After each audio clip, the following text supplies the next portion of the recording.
Hello বন্ধুরা, কেমন আছেন সবাই? কানাডার পাসপোর্ট এবং ভিসা রিলেটেড সকল প্রকারের অ্যাপ্লিকেশন সিস্টেমের প্রসেসিং টাইম নিয়ে আজকের এই গুরুত্বপূর্ণ আলোচনায় সবাইকে স্বাগত জানাচ্ছি।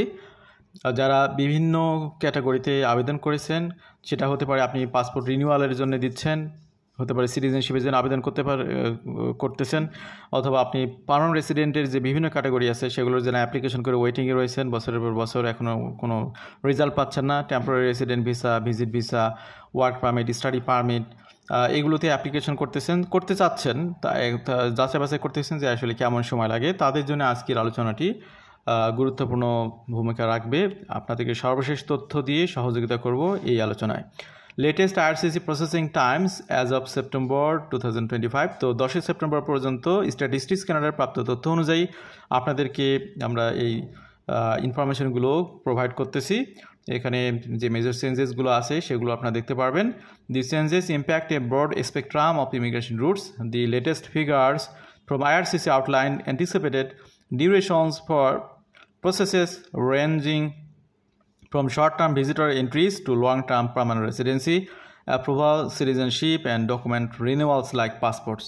তো অনেকগুলো সেগমেন্টের বিষয়ে আপনারা জানবেন। এখানে অ্যাকচুয়ালি 80% টাইমটাকে স্ট্যান্ডার্ড টাইম ধরা হয়। সেই স্ট্যান্ডার্ড টাইমের মধ্যে কী পরিমাণে ভিসা প্রসেস হচ্ছে সেটাও আপনাদের একটা জানার বিষয়। Based on statistical analysis of 80% of finalised application submission, this projections serve as essential benchmarks for aspiring international learners, expect professionals, relatives seeking reunion, and innovative business owners aiming to establish roots in Canada. Remember, these timelines represent average and are not being commitments. Delays may arise from submission errors, peak season overloads or supplementary background reviews. তো এখন যেটা আপনারা দেখবেন সেটা হলো standard time. এর বাইরেও কিন্তু বিভিন্ন কারণে আপনাদের অ্যাপ্লিকেশনগুলো ডিলে হয়, সেগুলো ব্যাকলগে থাকে। ব্যাকলগ সংক্রান্ত আলোচনা আমরা নিয়মিত করে থাকি, সেগুলো দেখবেন। তো এবার আমরা আসি সিটিজেনশিপ অ্যাপ্লিকেশনের ক্ষেত্রে। এখন বর্তমানে 11 মাস সময় লাগতেছে, আগের তুলনায় 1 মাস টাইম বেড়ে গেছে প্রসেসিংয়ের জন্য। সিটিজেনশিপ সার্টিফিকেটের জন্য 5 মাস সময় লাগবে। তারপরে এখানে পরে যে ইস্যুটা আছে, রিনাউন্সিয়েশন অফ সিটিজেনশিপ, কেউ যদি সিটিজেনশিপ ত্যাগ করে কানাডার, তাহলে তার 10 মাস সময় লাগবে। আগে ছিল যে সময় তার থেকে 5 মাস বেড়ে গেছে। সার্চ অফ সিটিজেনশিপ রেকর্ডস, এখানে সময় লাগতেছে 13 মাস, আগের তুলনায় 1 মাস কমে গেছে। এবার আমরা আসি পিআর অ্যাপ্লিকেশনের জন্য। পিআর কার্ড নিয়ে যারা কানাডাতে এন্ট্রি করতেছেন, অর্থাৎ অলরেডি পিআর অ্যাপ্লিকেশন অ্যাপ্রুভ হয়ে গেছে, প্রথমবারের মতো কানাডাতে মাটিতে পা রাখবেন, আপনি সিওপিআর নিয়ে ঢুকবেন। ঢোকার পরে পিআর অ্যাপ্লিকেশনের একটা অ্যাড্রেস দেবেন। সেই অ্যাড্রেসে আপনার কার্ডটি পৌঁছে যেতে সময় লাগবে 36 দিন। আগে এই 36 দিনই ছিল বেশ কিছু সময় ধরে। পিআর কার্ড যদি কারো এক্সপায়ার হয়ে যায়, নতুন করে পিআর কার্ডের জন্য আবেদন করলে, তাহলে আপনার 33 দিন সময় লাগবে। এরপরে আমরা এবার আসি স্পাউজাল স্পন্সরশিপের অ্যাপ্লিকেশন নিয়ে। এটা পিআর অ্যাপ্লিকেশনের একটা সেগমেন্ট। তো এখানে আউটসাইড কানাডা এবং নন কুইবেকে যারা অ্যাপ্লিকেশন করতেছেন তাদের এখন প্রসেসিং টাইম হচ্ছে 15 মাস। এরপরে spouse Kamala partner outside Canada but কুইবেকে অ্যাপ্লিকেশন করতেছেন, তাদের সময় লাগতেছে 41 মাস, অনেক সময়।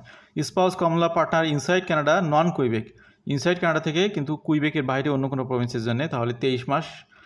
আর যদি ইনসাইড কানাডাতে এবং ইনসাইড কুইবেকে হয় তাহলে 26 মাস সময় লাগবে। Spouse inside Canada and Quebec 38 মাস, ইনসাইড কানাডা ইনসাইড কুইবেক 38 মাস। প্যারেন্ট গ্র্যান্ড প্যারেন্টের জন্য হলো 26 মাস নন কুইবেক হলে। আর কুইবেকে অ্যাপ্লিকেশন করলে প্যারেন্ট গ্র্যান্ড প্যারেন্ট পিআর প্রোগ্রামে 44 মাস সময় লাগতেছে। নিউ পাসপোর্ট যদি আবেদন করেন, নতুন পাসপোর্টের জন্য সিটিজেনশিপ জাস্ট নিয়েছেন নতুন করে, তাহলে মাত্র 10 দিন সময় লাগবে। New passport 20 business days. এখানে মেইলের মাধ্যমে নিলে, ইন পার্সন নিলেও 10 দিন, তারপরে মেইলের মাধ্যমে 20 দিন। এরপরে হচ্ছে আর্জেন্ট পিক আপের জন্যে এখানে চেঞ্জ নাই, by the end of next business day, খুব দ্রুতই দিয়ে দিবে। এক্সপ্রেস পিক আপের জন্য 2 থেকে 9 business day. Regular passport mail from outside Canada, outside থেকে কেউ যদি পান তাহলে 20 দিন সময় লাগবে নিতে চাইলে। Permanent residency application timelines. Permanent রেসিডেন্সির কয়েকটা সেগমেন্ট আমরা যদিও বলেছি, যে এরপর আরও কিছু যেগুলো রেগুলার প্রোগ্রাম রয়েছে ইকোনমিক ইমিগ্রেশনের, সেগুলো নিয়ে আমরা কথা বলবো। এখানে রয়েছে এক্সপ্রেস এন্ট্রি, তারপরে রিজিওনাল নমি সিলেকশন, পিএনপি, এই বিষয়গুলো আমরা এবার সময়গুলো দেখব। কানাডিয়ান এক্সপিরিয়েন্স ক্লাসে 5 মাস সময় লাগতেছে, খুবই shortcut time. Federal skill worker program FSWP মাত্র 6 মাস লাগতেছে। কখন থেকে? ITA পাওয়ার পরে ফুল অ্যাপ্লিকেশন সাবমিট করবেন, করার পরে যে আপনি অ্যাপ্লিকেশন রিসিভ যে তারা করেছে অ্যাকনোলেজমেন্ট অফ রিসিপ্ট পাবেন, তারপর থেকে টাইমটি কাউন্ট হবে। ফেডারেল স্কিল ট্রেড প্রোগ্রামের জন্য এখানে পর্যাপ্ত ডাটা নেই। প্রভিন্সিয়াল নমিনি প্রোগ্রামের ক্ষেত্রে এবার আমরা আসি। এখানে 8 মাস সময় লাগতেছে এক্সপ্রেস এন্ট্রি বেস পিএনপি, নন এক্সপ্রেস এন্ট্রি পিএনপিতে 19 মাস সময় লাগতেছে। তারপরে কুইবেক স্কিল ওয়ার্কার প্রোগ্রাম 11 মাস। কুইবেক বিজনেস ক্লাস এখানে ইনসাফিসিয়েন্ট তথ্য, এখানে পর্যাপ্ত তথ্য নেই। ফেডারেল সেলফ এমপ্লয়েড প্রোগ্রাম 13 মাস। আটলান্টিক ইমিগ্রেশন প্রোগ্রামের সময় লাগতেছে 13 মাস এবং স্টার্ট আপ ভিসাতে 1 মাস সময় বেড়ে গেছে, আরও 53 মাস সময় লাগতেছে। তো স্টার্ট আপ ভিসায় যারা অ্যাপ্লিকেশন জমা দিয়েছেন, দিয়ে অ্যাকনোলেজমেন্ট অফ রিসিপ্ট পেয়েছেন, তাদের 53 মাস পর্যন্ত সময় লাগতে পারে। কারো কমও লাগবে, কারো বেশি লাগবে। যদি ব্যাকলগে চলে যায় আরও বেশি সময় লাগবে। এবার আমরা আসি টেম্পোরারি রেসিডেন্ট ভিসা অ্যাপ্লিকেশনের টাইমলাইন নিয়ে কথা বলি। এখানে 2025 সালের 10 সেপ্টেম্বর পর্যন্ত প্রাপ্ত তথ্যের আলোকে এখানে আমরা শুরুতেই ভিজিট ভিসা নিয়ে কথা বলি। ইন্ডিয়া থেকে যারা আবেদন করতেছেন তাদের 63 দিন সময় লাগতেছে। বাংলাদেশ থেকে করলেও ইন্ডিয়ার মতো সময় লাগতেছে। ইউনাইটেড স্টেটস থেকে করলে 24 দিন, নাইজেরিয়া থেকে করলে 31 দিন, পাকিস্তান থেকে করলে আপনার 48 দিন, ফিলিপাইন থেকে করলে 19 দিন। তো এই যে সময়গুলো, এগুলো কিন্তু standard time.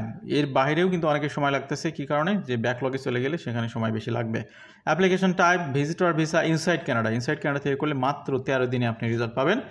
Application type visitor extension, সেক্ষেত্রে 170 দিন সময় লাগতেছে। ভিজিটর এক্সটেনশন বিশেষ ক্ষেত্রে এটা অ্যাপ্লিকেবল, এই জন্য যারা এক্সটেনশন করতে চান তাদের মাথায় রাখতে হবে সময় কিন্তু 6 মাসের মতো লাগতেছে। Be careful.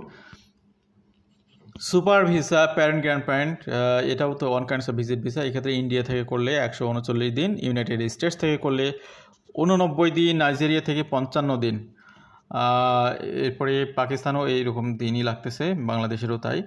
Study permit extension India থেকে 4 সপ্তাহ, ইউনাইটেড স্টেটস 10 সপ্তাহ, নাইজেরিয়া 8 সপ্তাহ, বাংলাদেশ থেকে করলেও আপনার এখানে নিয়ার অ্যাবাউট 8 থেকে 10 সপ্তাহ, নাইজেরিয়া 8 সপ্তাহ, পাকিস্তান 9 সপ্তাহ, ফিলিপাইন 6 সপ্তাহ। এরপরে application processing time study permit inside কানাডাতে 6 সপ্তাহ। Application type study permit extension inside Canada থেকে 163 দিন। Work permit outside Canada, work পারমিটে যারা আবেদন করতেছেন, ইন্ডিয়া থেকে আবেদন যারা করেছেন তাদের 8 সপ্তাহ, বাংলাদেশ থেকে করলে সেটাও 8 সপ্তাহের মতোই, ইউনাইটেড স্টেটস 3 সপ্তাহ, নাইজেরিয়া 22 সপ্তাহ, তারপরে পাকিস্তানে 12 সপ্তাহ, ফিলিপাইন 6 সপ্তাহ। ওয়ার্ক পারমিট ইনসাইড কানাডা থেকে গেলে অনেক সময় লাগবে, অর্থাৎ যারা অলরেডি কানাডাতে স্টুডেন্ট হিসেবে আসেন, সেখান থেকে তিনি যদি ক্লোজ ওয়ার্ক পারমিটে যান তাহলে তার প্রসেসিং টাইম কিন্তু অনেক বেশি লাগতেছে।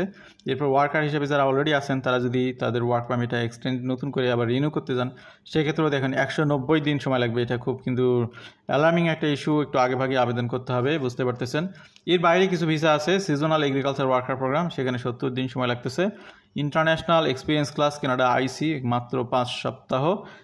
ইটিএ বা ইলেকট্রনিক ট্রাভেল অথরাইজেশন, যে এই সমস্ত কান্ট্রি কানাডার সাথে বিশেষ এগ্রিমেন্ট রাখে, তারা ইটিএ সময় পান মাত্র 5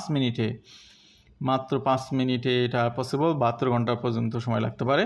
তো এই হচ্ছে কানাডার ভিসা সংক্রান্ত আপডেট। আমরা শর্টকাটে আজকে আপনাদেরকে এই তথ্যগুলো তুলে ধরার চেষ্টা করলাম। তো আজকে যে তথ্যগুলো আপনারা দেখলেন, এগুলো হলো স্ট্যান্ডার্ড প্রসেসিং টাইম, অর্থাৎ এই সময়ের মধ্যে 80% অ্যাপ্লিকেশন কানাডা প্রসেস করতেছে। তবে ক্ষেত্র বিশেষে অনেক অ্যাপ্লিকেশন এর থেকে বেশিও প্রসেস হচ্ছে, আবার কমও প্রসেস হচ্ছে। বিশেষ করে পার্মানেন্ট রেসিডেন্টের 50% অ্যাপ্লিকেশন স্ট্যান্ডার্ড টাইমের মধ্যে প্রসেস হচ্ছে।